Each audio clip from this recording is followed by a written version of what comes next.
Okay, to wrap things up, to add a few things that I forgot. Now I do like the new speak I do after 20 minutes free speech. This should be allowed. Okay. So one thing that is super important is that Thor, like I said, he was the most commonly worshipped god, and he was like literally the peasants and the most common people idol, you know. He was the greatest protector of Midgard, our realm, and he was the link to the gods. You know, if you also imagine like the personifications of these gods, Thor, a young handsome man, like, you know, it's kind of like today's idol in a way. Versus Freya, who's like a magician type of woman, whatever, and Odin, who's like a one-eyed old man, who would be like a trickster and everything. So then, of course, like you will go with a big, strong, handsome man who just, you know, cracks some giant skulls open and deals with this. Besides, whenever there was a problem, due to Thor being the strongest of the Aesir gods, the strongest warrior, all the other gods, whenever there was a problem, would call upon Thor to deal with the problem. You know, the same way the lionesses call upon the alpha lion to deal with whatever intruder is, yeah, threatening their pride. Now today, a very important addition is I figured out also that the top of the rainbow and the rainbow bridge was the bridge to the gods, to Asgard. The top of the rainbow is red, which is again, as I say, Thor, and he was, like I said, the link to the Aesir gods. I mentioned already the green. When I thought of the green, I remember I watched a movie. This was back then in Kazakhstan, so this is now then, yeah, almost 30 years ago, basically.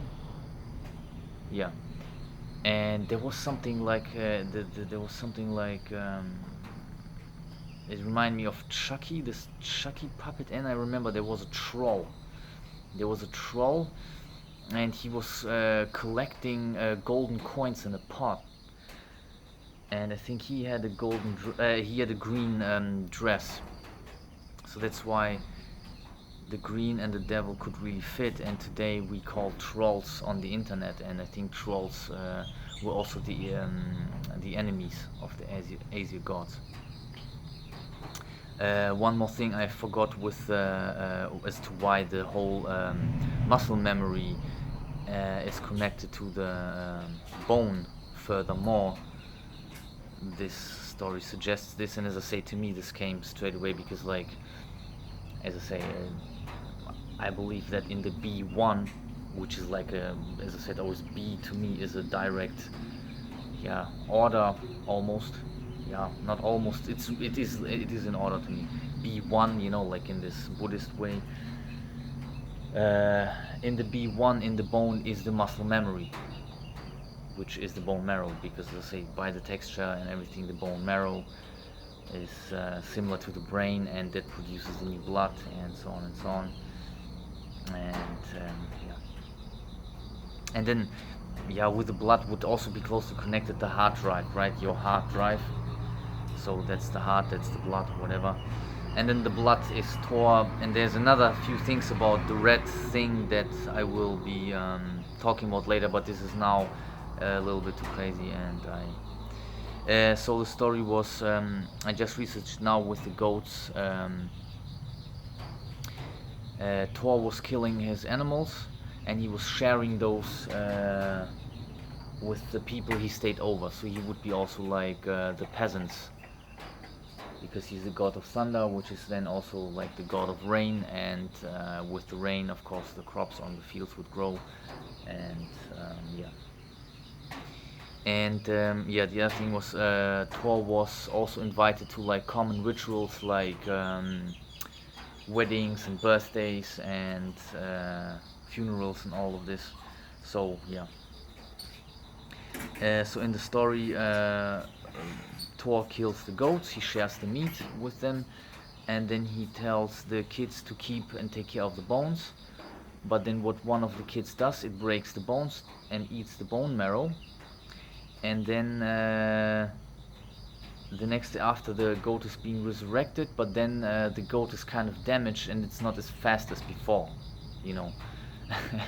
So, like I say, what I have connected to 2 days, 3 days ago with the bone marrow having the muscle memory in it is exactly being, yeah, kind of suggested by the story, right? And as punishment, Thor took this boy and his sister as servants. And in Scandinavian folklore, the witches also could basically create infinite food through this magic of bones. So this is a common thing in Scandinavia, in those Germanic countries back then. Yeah, exactly. So I said this, and like I said, the Christians took everything over, and now also this also, of course, not only goes for Thor but for the whole thing. It's like Bruce Lee said, you know, keep the good, leave out the bad, and add your own. And then you have your own comic book with all your superheroes, and you know Jesus is the main character and blah, right? So the underworld is called Hell, right? So if it's called Hell, then what do you think what hell is, right? So it's kind of crystal clear that this is all just whatever rewritten, blah blah blah. And then, I mean, of course, it's for nowadays people hard to believe that the god of thunder and lightning and basically rain, the most commonly worshipped god amongst the peasants and the common folks 2,000 years ago, and then another, I mean, this ended 2,000 years ago, but for thousands of years this was the most commonly worshipped god. One more thing about the looks, the way I imagine him to be would be like, if you know God of War, the game, basically a barbarian. I used to play the barbarian all the time in the Diablo 2 game, which is like 15 years ago, whatever. Yeah, about 15 years ago, a little bit more. He would have pale skin and obviously super muscular. So yeah, this is the way I imagine Thor to be, with long red hair. So yeah, like I say, they took everything, changed it into their favor, and there you have Christianity. But in fact, it's all paganism, and all they added is just like, which is also very important when I researched how to pray to those Aesir gods. It turns out that there are basically no prayers, you know.